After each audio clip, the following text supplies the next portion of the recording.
তো আমি বাজারে গিয়েছিলাম, বাজারের অবস্থা বহুত সিরিয়াস, বলার মতো নেই।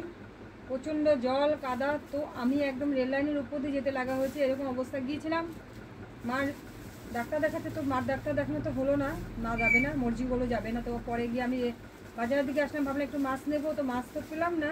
তো পরে গিয়ে কী করবো, সবজি নিলাম। তা বাজারের দিকে, মাছ বাজারে যখন যেতে গেলাম তখন এত মানে রিক্সি ছিল, প্রচণ্ড জল কাদা, ওই উপর দিয়ে যেতে পারছিলাম না। পরে মেন রেল লাইনের উপর দিয়ে যে ট্রেন যায়, ওর উপর দিয়ে আমি হেঁটে হেঁটে যেতে লাগা হয়েছে। তো এত রিক্সে প্রচণ্ড ভয় পাচ্ছিলাম যে ট্রেন চলে আসেনি কি, পিছন দিকে তাকায়, সামনের দিকে তাকায়, পিছন দিকে তাকায়, সামনের দিকে তাকায়।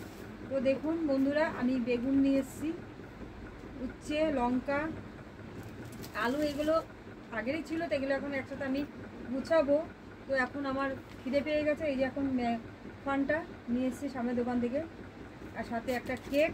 তো এইগুলো আমি অল্প অল্প করে এখন খাবো আর একটু একটু করে কাজ করবো।